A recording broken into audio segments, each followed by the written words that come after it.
Up next, the doctor is in. Senator John Barrasso, who is also a medical doctor. He's going to sit in for the remainder of the hour. We'll have his thoughts on everything from health care repeal to tomorrow night's State of the Union address. Squawk Box will be right back.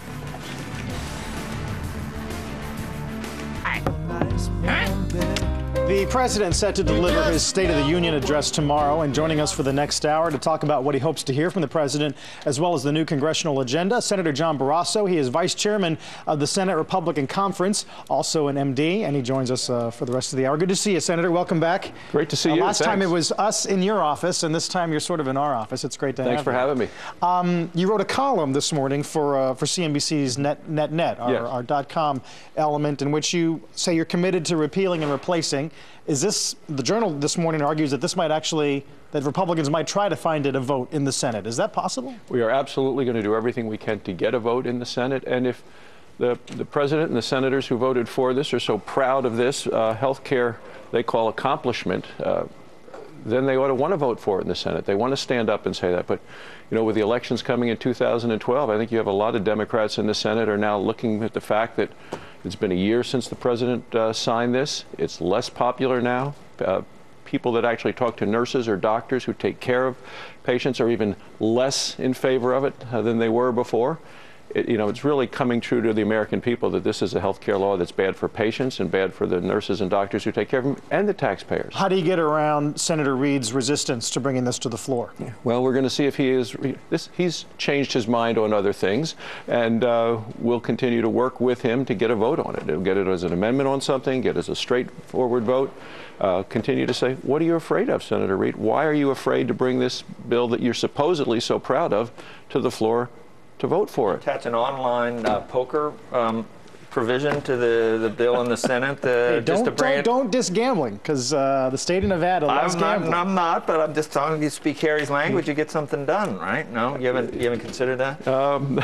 I probably wouldn't attach that. I'm not supporting that, but the American people want to vote on repeal on this as well. You know, the House kept its word, said we're going to go and vote to repeal this. They have overwhelmingly now voted to repeal it because they realize it's a drag on the economy. What the employment numbers are in the country, this health care law really does crush jobs. Senator, there are some good aspects to the law, though, some aspects that have become more popular with the American population. Are there thoughts that you might look at some of those ways of compromising or changing the existing law? This 2,700-page bill is really too complicated and massive to try to go after one or two little things to amend it. There's going to be 100,000 pages of regulations to deal with this law. I mean, the 2 pages that said, you know, if you like your insurance, you can keep it, turned out to over 100 pages of regulations, and it turns out you can't really keep what you have if you like it, in spite of the president's promises. You look at a popular part of it to say people that have pre-existing conditions, we want to help those people. The Medicare actuary expected by now there'd be 375,000 people signed up for those high-risk pools. As of last week, only 8,000 have signed up. In New Hampshire, what they found is that only 80 people have signed up, and they've already spent twice what they anticipated they were going to spend. So as more comes out with the hearings and the oversight hearings into this, people are going to become even less enamored with this health care law. But there are ways, and the state of Wyoming has a much better way to deal with high-risk people than Washington does. How's that? We have some incentives and some ways to additional money to go to those folks. Right now, to qualify for the high-risk pool, you have to be without insurance for 6 months. So if you've been paying your own insurance rates, high rates in the past, and you say, gee, I'd like to move over, the only way you can do it is to go bare for 6 months, run all those risks, and then qualify. So I think they got it wrong on so many ways. But the whole thing is this is going to bankrupt the country. The country is already, what, $14 trillion in debt. We're going to have a vote on increasing the debt limit coming up in March at some point. Lots of discussion about that. This is a health care law that this country cannot afford. I agree that this law did not tackle the cost curves the way it should have. But as a doctor, when you look at the problem, you realize there's a huge number of uninsured people in the country. What do you do with them? Yeah. You want to make sure you can help those folks, but giving them a Medicaid card doesn't do it. The president is going to put 16 million more people on Medicaid, a program where we know half of the doctors won't see those patients because the reimbursement is so low. Hospitals say we can't afford to take those people. The Mayo Clinic, which the president has touted as a good way for health care, for the first half of the year when he was discussing health care, he stopped saying that because the Mayo Clinic said, at these rates, we can't take any Medicaid patients. We don't want any Medicare patients, including at their spot in Arizona, where you have a lot of retirees, and the Mayo Clinic now doesn't want any of them. So the solutions are all wrong.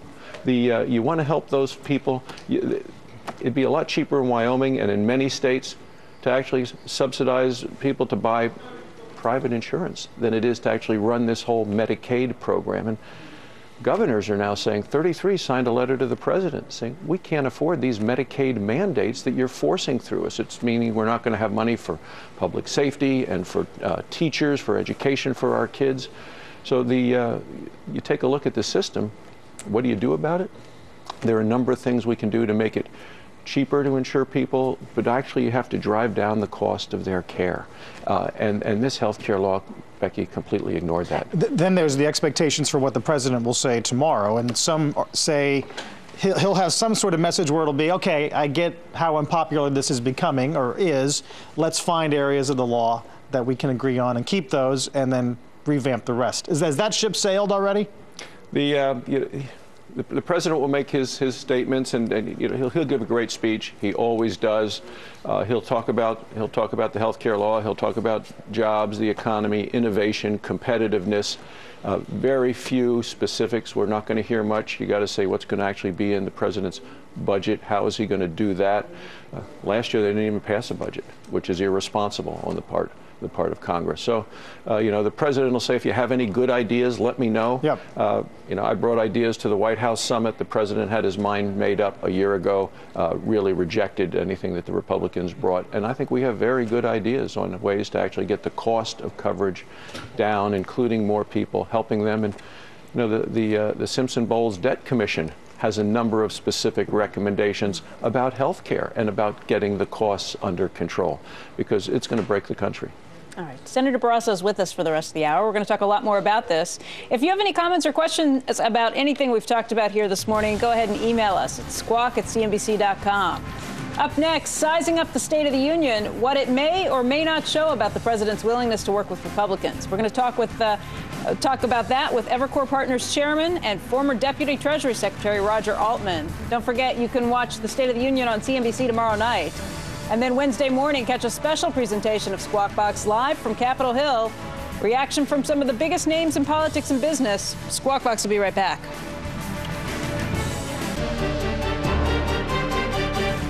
All right, take a look at the markets right now. You'll see that the Dow futures just about unchanged with fair value right now. Remember, this is after the Dow saw a very strong week last week, ending the week at a 2.5-year high. We're going to keep an eye on what happens through the course of the morning, and obviously a lot of news coming up today.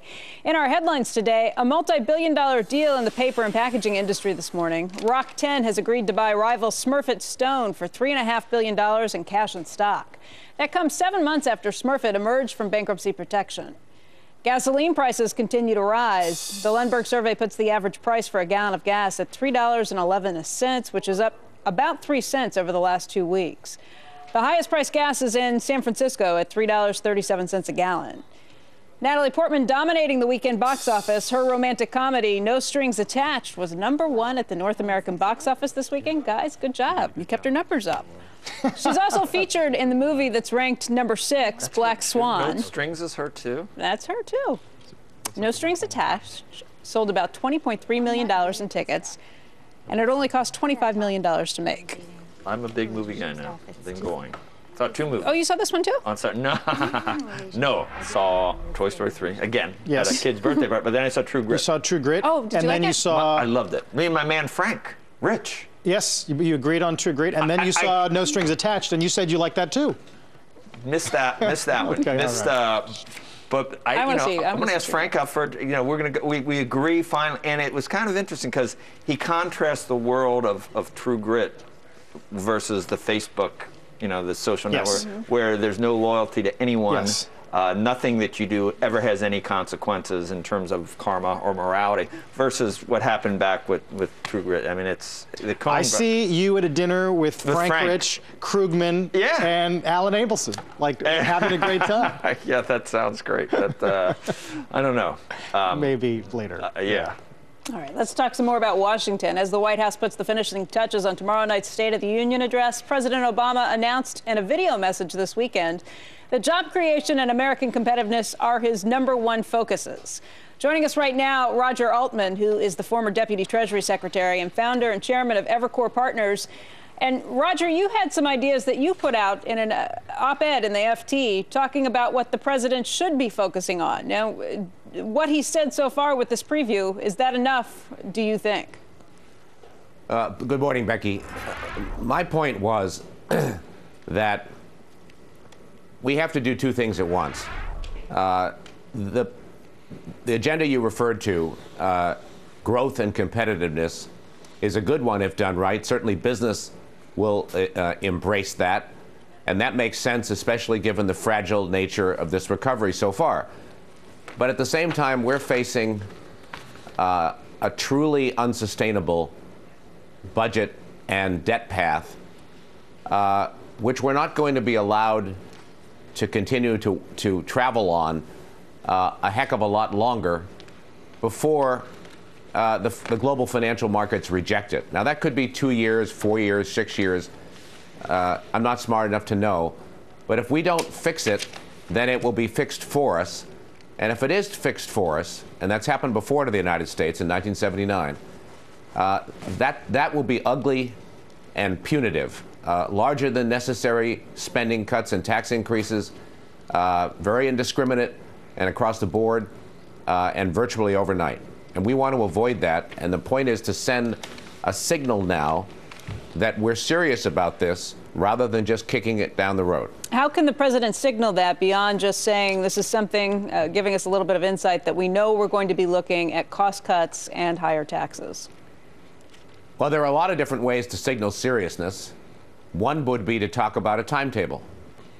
Everyone agrees. I mean, the Bowles-Simpson Commission, which Senator Barrasso just referred to, itself recommended that deficit reduction not actually kick in until 2013. But one welcome development would be to commit to a timetable for working on it and then actually implementing it. And I think that would send a sign of real seriousness around the world.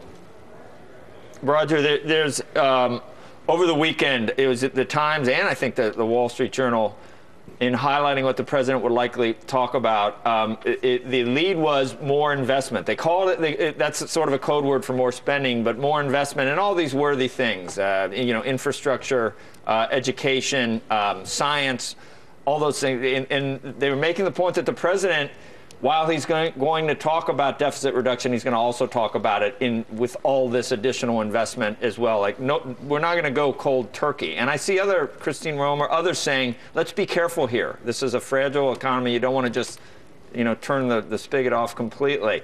Do you get the feeling that's a kind of a kicking down the can mentality again still, isn't it? Rather than really doing what it sounds like you're coming down on starting right now. No, I don't think deficit reduction should actually be implemented right now, Joe. But I think it's time to start working on it. In other words, developing a framework, getting the two sides of the aisle together, and working on a plan which would actually kick in, as Bowles-Simpson recommended, for example, in 2013. Roger, were you disappointed that the Bowles-Simpson plan got headlines, but only for about a week or so, and then we completely forgot about it and moved to this tax reform?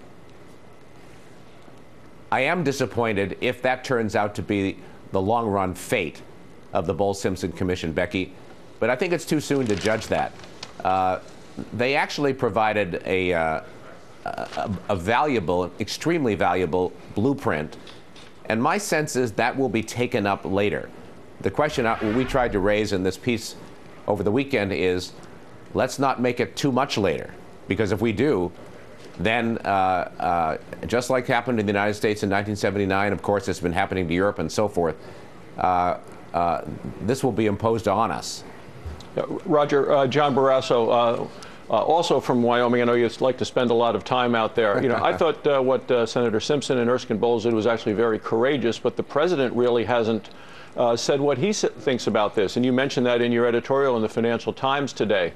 You know, you had a number of senators taking very tough votes on this. And don't you think that the president has an obligation to be specific in terms of his in his State of the Union as to what he believes in that we ought to adopt? Because I think there are actually some very good things in this commission report. Well, Senator, first of all, when I checked into CNBC downstairs this morning, I want you to know that I handed them my Wyoming driver's license. I think all of us would like to see enough specifics that the signal is a credible one, the signal that we're really going to take this on. There's a lot of different ways to signal seriousness, as I said, and to include just enough specifics that it passes the test of seriousness. But yes, if one would want to see, in my view, a timetable on the one hand and some examples of areas we're going to work on together on the other. Roger, the thought that we've seen in some of the articles today and over the weekend has been that we won't see more specifics from the president because that's when you start to see a breakdown in this sort of working across the aisle. Once we get into specifics, that's when it gets to be a much more difficult fight. Everybody likes the idea of cutting the deficit. Everybody likes the idea of cutting spending until you see those specifics. Do you think that there's enough of American public behind this idea that you can actually get through some of those difficult discussions? Well, an example, Becky, is Social Security. I don't know for sure, but I would guess there was a debate about whether to use Social Security in this speech as an example of how the two sides could work together, both to shore up that system and to implement some long-term deficit reduction. Everyone knows the changes that are required for Social Security, and they're not that big. It's a tweaking of the retirement age. It may be a raising of the cap on the income subject to the Social Security tax, one or two other relatively modest adjustments. That would have been a good example of seriousness. I'm sure there are complicated reasons why that may not come forward in the speech right now, but that's an area that would really send the right signal. Well, yeah, Roger, I don't know what you said about the investment question that I had. There obviously a lot of the speech is going to be on new places to spend. Would you have? I don't know how close you came to taking that job Sperling got. Maybe you can tell us whether you almost took that because you were the guy we thought you were in. But if you were there, would you be saying, let's not talk about looking around for new places to spend? Because the battle lines have been clearly drawn. We know where the other side stands on that, the Republicans. I wonder where you think the American people spend. Are they ready to hear about more ways of investing instead of more ways of cutting? I think the focus, Joe, competitiveness, and this new Council on Competitiveness that Jeff Immelt is heading, that's a good focus. And I think the whole idea that America has to sharpen its competitive position, given the global challenges we face, is a popular idea. And I believe that will be the president's focus just based on press reports. My point is that we have to do both at once. We have to sharpen up our competitiveness, yes, and education is a perfect example of that. We all know the statistics on America beginning to trail in a number of key educational categories, but we have to put in place a framework, even if it's only implemented in 2013 or 2014, where we're actually going to turn down this pretty reckless path on deficits and debt, because if we don't, we're going to have another crisis, another really serious crisis, and that will be ugly. Roger, one last question. I wonder if it will bother you if the Republicans use the debt ceiling as a cudgel this spring, or if even if you don't like how it may box in Democrats, if you'll silently be rooting them on to impose some kind of discipline politically on the left. No, Carl, I wouldn't be. I used to deal with the debt ceiling all the time when I was in the Treasury, both those times, and it's a red herring. We all know that the debt is a dollar-for-dollar product of deficits. And to rail against the debt ceiling on the one hand while doing nothing about deficits on the other is, political stagecraft at its worst. I don't think the debt limit is the way to try to do this, because after all, the debt's already been incurred. And the idea, what we need is to turn down, going forward, the path of deficits and debt. So I'm sure there'll be a bloody struggle over the debt limit, and it may be grim. It may be along the lines of the Gingrich-Clinton battle and the government shutdown of 1995. That would be unfortunate. But I don't think the debt ceiling is the way to do this, even though I expect this to be, as I said, pretty bloody in March when the debt ceiling has to be raised. All right, Roger, thank you very much for coming on and talking to us this morning. We hope to see you again soon. Always a pleasure, Becky. Okay, thank you. Coming up, we have much more from our guest host today, Senator John Barrasso. And then serving up quarterly results. The Golden Arches cooking up some burgers and some numbers this morning. So will investors get McGriddled? We're going to find out at the top of the hour. Let's turn to our guest host today, Senator John Barrasso of Wyoming. He's the vice chairman of the Senate Republican Conference. He's also a medical doctor. And Senator, we've spent some time talking about health care. Why don't we talk a little bit about what you expect to hear in the State of the Union and areas where you do think both sides can agree? Yeah. I expect the president will give a good speech because he does. Last year, he talked about focusing on the economy like a laser beam, and yet we never saw that happen. He forgot about jobs and the economy and the debt and the spending and was so focused on health care. I would love to work with the president on issues of trade, of international trade. He's worked on the Korean Free Trade Agreement. I just got back from a trip with Senator McCain to Latin American countries. We visited with the president in Colombia and in Panama. We ought to, as a nation, approve those 3 trade treaties together, Korea as well as Panama as well as Colombia. That's going to help our economy. There's no reason we haven't done that by now. There's a lot of opportunities that, as traveling around in Brazil, in Chile, China is making huge investments all around the world, and for the United States to stay competitive, I think we need to do more in terms of international trade. We have this great opportunity, and I'm willing and interested in working with the president on that. And I think that his new chief of staff, Mr. Daley, that's actually going to go along those lines. Yeah, a lot of people in the business community have been happy to see some of the recent appointments, some of the moves toward the center, but don't the Republicans run the risk of being blamed for not letting him turn towards his focus on the economy if you continue to go back to health care again and again? Well, to me, the number one thing we need to do is actually make it easier and cheaper to create jobs in this country. Okay. And all the regulations make it a lot harder. I mean, Wyoming is an energy state, and we have people all around the state trying to deal with the significant regulations upon them.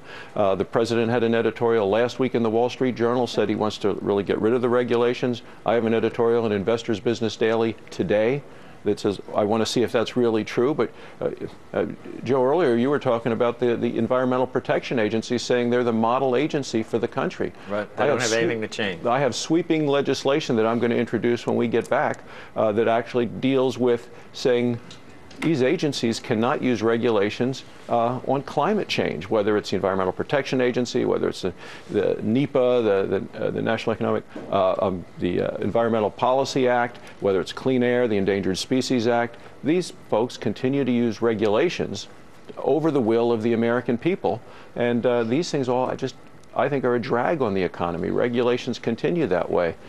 This president has appointed 16% more regulators than we had before. We have 250,000 regulators now. In the last 2 years, we've had over 100 new regulations that cost business over $100 million a year each. But with all those regulators, we still have problems like the Gulf oil spill. And yet, the president in his regulation editorial said, the commission said it was human error. They should have figured this out. But still, there have been no new permits for energy in the Gulf. They want to invest in green energy. At the same time, they're killing the red, white, and blue energy jobs that are so important to this country. The commission that the president appointed on the Gulf oil spill, look at the members. He says he wants experts in his new editorial. They weren't experts. They weren't experts on oil drilling, on the Gulf. It was a self-selected group that really opposes drilling in the Gulf, and they came out with the recommendations that you would expect that group of people to come up with. And those are all things that are going to make energy more expensive. I think we need to make energy as clean as we can, as fast as we can, but do it in a way that doesn't raise energy prices for American families. So you need energy security, you need environmental stewardship, and you need economic growth. And we are handicapping ourselves with so many of these rules and regulations. What will your legislation specifically do? It will say the Environmental Protection Agency and these other organizations cannot use those laws with relates to climate change.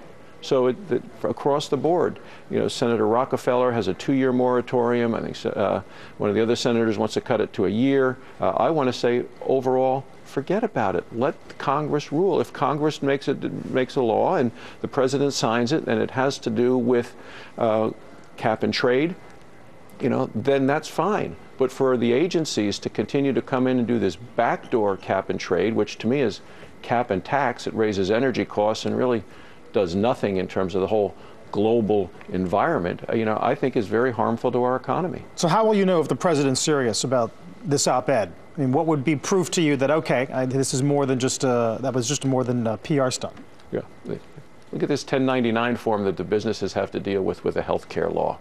Huge expense, and how is this actually going to help one person who is sick or ill get better health care? I mean, that ought to go away immediately. It is, though, right? I mean, even the Democrats have said that. Yeah, what do you really realistically think the chances of repeal are? And are you just fighting a good fight? Do you think the chances are as good as 1 in 5 that you could eventually repeal this?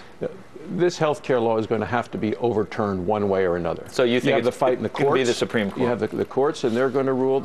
In Virginia, they've ruled that it's unconstitutional. You can't come into someone's home and mandate that they buy a product. But to get a Republican president and 60 senators in 2012, what are the chances that could happen? Is there a chance you get 60 senators? Really? You look at the Senate landscape in 2012. There are 33 senators up for election. 23 of them are seats currently held by Democrats, 10 by Republicans.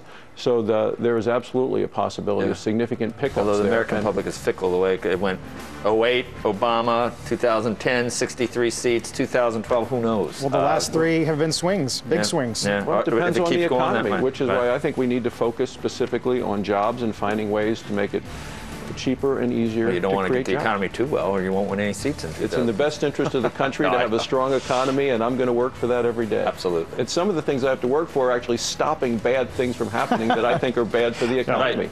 We'll talk some commodities and get some McDonald's earnings in the next few minutes. Squawk is coming right back. Continuing. Futures this morning, not really getting off to a bang-up start. Some confusion, mixed markets in Europe, mixed markets in Asia overnight. But a busy week as we have the Fed meeting, all kinds of earnings this week, and the State of the Union back tomorrow night. That's right, tomorrow night, and we'll be down in Washington on Wednesday morning to talk more about all of that. We've also been talking an awful lot about what you can expect out of the muni bond market ever since Meredith Whitney's dire prediction of municipal defaults this year. Many of Wall Street's finest have been weighing in right here on Squawk. There could be a problem with some municipalities. I don't know the credits of all the municipalities. We do a lot of the states. You know, the states from that standpoint, when you actually do the credit analysis, that's pretty high up in the stack. They have to cut some services before they cut debt payments. So debt of the states should not be a problem, public debt. That was David Tepper here on Friday. This morning, S&P is releasing its own report on the health of the muni market. And joining us right now is Robin Prunty. She is managing director for the state ratings group at S&P. Also, our guest host today, Senator John Barrasso. And Robin, thanks for joining us today. Thanks. So you've taken a look at where you think the states stand right now. And what do you walk away with? Yeah, they're looking at a very difficult budget climate heading into fiscal 2012. Stimulus has phased out starting July 1 for most states. So it will be a very difficult budget climate. That being said, we do expect overall credit quality to maintain its relative standing. There will be some pressures. We do expect, you'll see in the report that we released today, we do expect an increase in the number of downgrades. But that's common during an economic cycle, especially one that's, had a duration as long as this one. Do you expect to see defaults from a California or a New Jersey or New York? We do not expect defaults at the state government level. Our lowest rated states are currently in the A category. Majority of the sector is AA category and above. So we expect very difficult budget climate, but not defaults. What would it take to kick a state even below a single A rating? It would have to be something very significant relating to liquidity, their liquidity situation, or lack of access, to the bond market if they needed it for operations. But I think for most states, liquidity has been very tight for the two states that we have in the A category right now, California and Illinois. Okay. So liquidity has been tight. They've been managing through that for the last, 2 years, starting from the onset of the recession. But you look at Illinois, and they're in a position where they're not paying a lot of the bills that they owe. Well, what's interesting with Illinois, they do have a significant amount of payables outstanding that are delinquent, but debt is not one of them. They've, every month set aside sufficient resources to cover their debt obligations, and made some very difficult decisions 2 weeks ago on the revenue side to begin to address some of their structural budget problems. Robin, what would the impact be if Congress came out first with a statement of understanding saying that Congress is not going to bail out a state, and then allow a state possibly to go bankrupt and renegotiate some of the issues and the contracts with the unions and the employers? Well, right now we just actually released our updated methodology for state ratings at the start of the calendar year, and fundamental to the institutional framework or our view of state credit has been their lack of authorization to file for bankruptcy. There's nothing specific that we're aware of, legislatively that's there now, but certainly we would have to take a very significant look at that as it relates to how we view state credit ratings. What about some of the municipalities beyond the states? I realize the states is your area of expertise, but when you start looking at smaller either counties or cities, is that a different story? Sure. The challenges are different. The level of autonomy is typically different at the local government level. Their ability to manage and affect change to their budget can be less than at what we see at the state level.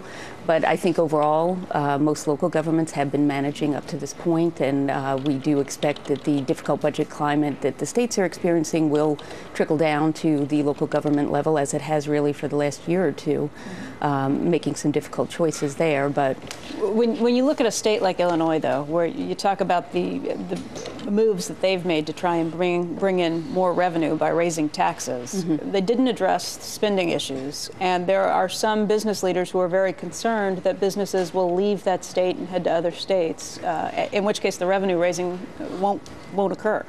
You'll end up with less revenue, not more. Yeah, actually, with the situation with Illinois, they hadn't had a broad-based income tax increase in 2 decades. So they have a relatively low income tax rate. Accompanied with the changes that they implemented on the revenue side, they did implement a spending cap, and it's a fairly broad-based spending cap. So I think that there is an effort. They were a little late addressing some of those issues, but there's an effort. Still a massive move to do it both times. You don't think that'll scare businesses away?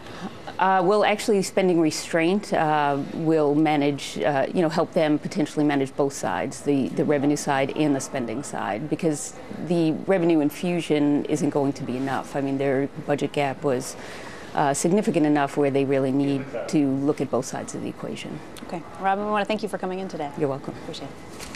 All right, let's get some parting shots now from our guest host, Senator John Barrasso.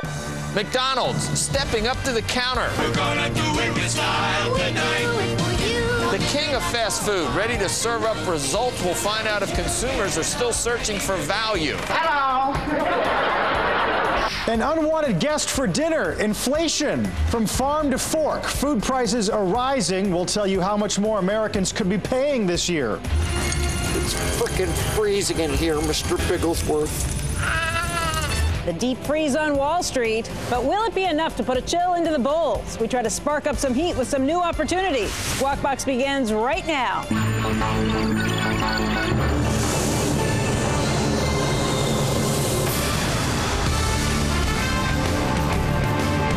Welcome back to Squawk for a Monday morning. We're just parsing through some of the McDonald's numbers. At first blush, $1.16 matches the estimate First call, Reuters had 115, so depending on how you look at it, maybe comes in as expected, or maybe a 1 cent beat. Revenue $6.2 billion, right in line with the first call estimate.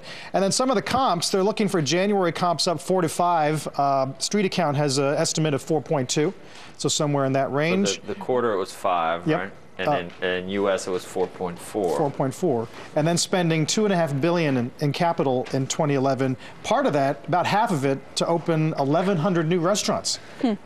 So people may talk a little bit about perhaps a new growth push in terms of new restaurants. And of course, the stock had been on fire for much of 2010, and then has given back a little bit lately. Yeah. CEO Jim Skinner making some comments about how their customers are visiting their restaurants more often. So he says that's because they've been working hard to make it their favorite place. You wonder how much the economy plays into this, too. So we'll talk more about McDonald's in a little bit. But Who are you? I'm sorry? Oh, you're Carl. Oh, yes. I'm Carl Quintanilla, along with Joe Kernan and Becky Quick. Who's this guy? This is John Barrasso. He's a senator. And an MP. Yes, Vice Chairman of the Senate Republican Conference. Our guest host this morning. We're going to get a final round with the senator in just a moment. Before that, some top stories today. They're taking all this from our seniors on Medicare to start a new government program. An open-ended entitlement that covers 30 million people, and yet it's going to be cheaper than now, and that's sold straight-faced by the American people. See through it. They understand that that's not. But why his ratings are up double digits with in two different. I'm looking at Politico right now. Double-digit gains for the president in independents since December, and I'm just wondering whether he's tagged to the center. Can he, if he really is, and according to certain circles, he ideologically he's still maybe more the way we remember him in the first year than what we remember him in the last 3 months. Will he lose those independents if it becomes clear that he tacks back to try to appease his base? Well, he's gonna speak to the independents, but I think he's going to act more to. People aren't stupid. They're going to be able to. Action is louder than words. You're going to be able to. What should people watch most closely? Look, don't some people want to feel like there's some sense of compromise on both sides of the aisle? Yeah, I want to work to improve jobs, make it cheaper and easier to create jobs in this country, focus on the economy, the debt, and the spending. And people think when they send money to Washington, they'll say the same thing, but when you start getting down to the specifics of those issues, I would say both sides probably fall very far apart. Is there a way that you can work together with the opposite side of the aisle? We can work together. The president talks about clean coal. I'm certainly for that. I wanted to go with the free trade issues. I think we can work on that. More nuclear power plants. I mean, there are things we can actually work on with the president to help to try to improve the economy.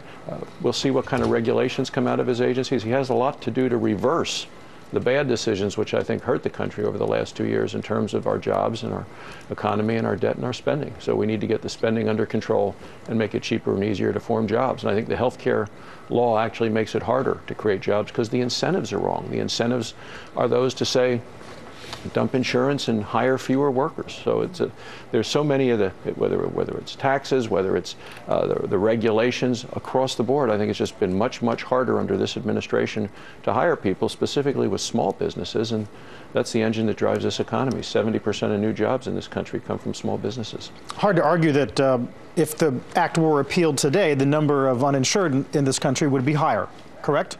Well, the incentives don't kick in till 2014, where you get the significant subsidies. Has anyone been added? Really? Who's been added up to this point? I'm saying absent the law, but the number of uninsured in the U.S. would be higher than if the law were law. No correct? one's been added yet, I don't think. Very few have been added. Some kids have been allowed to stay on their parents' plan, and we saw the number of people in these high-risk pools. You know, they expected to get this many in, and they only have this many in. So my question is, how do Republicans counter the argument that, well, all right, you repealed the law, now we're going to have more uninsured in this country? Well, the President's Debt Commission even says you shouldn't take the Medicare savings. You should use that to help save Medicare, not to start a whole new government entitlement. So that's the President's Commission has pointed to a number of things in the health care law which are going to be irresponsible and unsustainable in terms of costs and expenses, and why a lot of people are worried that perhaps this huge debt is irreversible, and that, as I told the president, that what we saw in Greece may just be a coming attraction of what can happen in this country if we don't get the spending under control. I don't know if you can ever separate out political expediency from truly trying to take the right path. In politics, there's a cynical view of Washington, but would you say most Republicans feel that this tack to the center is political expediency and not a true change in the way to govern? Well, I hope it's a true change in the way to govern. What do you think the chances are that it is a true change? Less than half. Okay, less than half. Because I think that most Republicans would probably say, and that means it's not going to get any better in terms of trying to work together for the next 2 years. Well, you look at the front page of the Wall Street Journal. They talk about inflation with commodity prices. Why is corn so high? Because they continue to subsidize ethanol. Well, that's some of your guys that live in farm states. Well, and it's Al Gore who said I did it so I could win the Iowa primary, the caucus there. If you take a look at why are energy costs so high? The regulations that are coming out of Washington make it harder to use American energy, make us send $200 billion who are you overseas sitting with for oil. at this SOTU? Who are you sitting with? What's less important is who we sit with and what we do over the next year. But we're in this period where everybody's Can you imagine together. something more maddening than having this be the story? Who's got a date for this thing tomorrow night? No, but there's this. Currently, we're all kumbayaing after recent developments, and I wonder how long it lasts. I'll find a seat on the same side, the right side of the aisle where I always sit, and I'll see who's in the chair next to me. I miss over in. I don't have a date for the State of the Union. South Korea, where they settle things. South Korea, where you settle things like men. That's right. Or women. The Tories and those guys over in, say what you really feel. There are probably some women in Congress you wouldn't want to tangle with, right? Absolutely. Yeah, and men. Tough. All right. Senator, thank you. Hey, thanks for having me. This is terrific. Appreciate it. Thank you. When we come back, we'll order